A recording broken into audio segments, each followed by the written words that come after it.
سب سے پہلی بات یہ ہے کہ یہ جو اسمبلی ہے، اس اسمبلی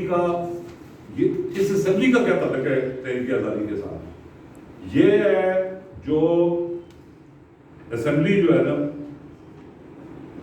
وہ ہے اس کے تحت جو ہے آزاد کشمیر کی اسمبلی کی ایگزیکٹو پاورز جو ہے وہ لیجسلیٹو پاورز وہ اس میں اس کانسٹیٹیوشن میں پرووائڈڈ ہے، اور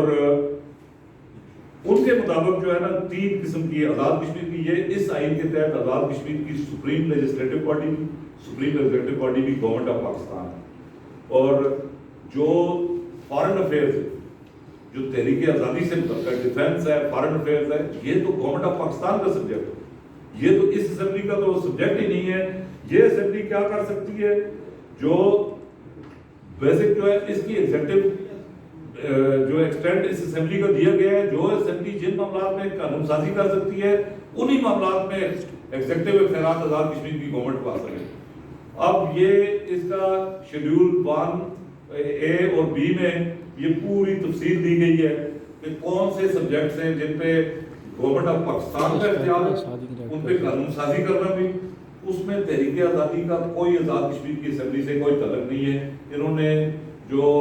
یہ اختیار جو ہے حکومت پاکستان تفصیلوں میں ایک طرف کہتے ہیں کہ پاکستان کو ہم نے اپنا وکیل مقرر کیا، یہ آئین بھی کہتا ہے، یہ آئین بھی یہی کہتا ہے، اور میں ہم وکیل ہیں تو آپ جو ہے وہ سعید صاحب آپ میرے پاس کیس لے کے آئے اور اس کے بعد وہ خود بھی اس کو پرسیو کرنا شروع کر دے، وہ فائل تو میں دوسرے دن کے واپس ان کے حوالے کر دوں۔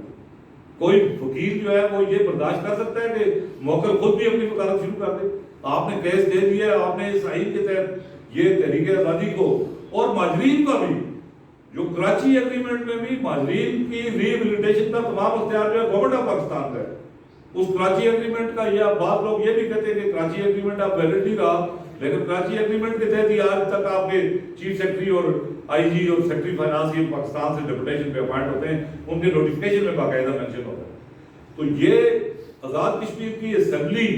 جب وہی تحریک آزادی کا کوئی اختیار نہیں رکھتی، آزاد کشمیر کی گورنمنٹ جب وہی تحریک آزادی کے لیے کوئی اقدار نہ کرنے کی کا اختیار نہیں رکھتی، تو پھر اس میں ان کی نمائندگی کی کیا ضرورت؟ دوسری بات یہ ہے کہ جو یہ اتنے آرام سے، میں تو کہتا ہوں کہ لعنت اللہ علی الکاذبین، اتنے آرام سے منہ بھر کے لوگ کہتے تھے کہ جی یہ ہم نمائندگی کر رہے ہیں مقبوضہ کشمیر کے لوگوں کی۔ یہ کانسٹیٹیوشن آپ کے سامنے ہے، آپ پڑھے لکھے لوگ اگر خود نہیں ہیں، خود تو کوئی رکشہ چلاتے، کوئی پتہ نہیں اور کیا کرتے، اگر اسمبلی میں آ کے بیٹھ کے یہاں پہ آپ کو سٹاف چلا ہوا ہے، آپ اپنے پرائیویٹ سیکرٹری سے پڑھوا لیں کہ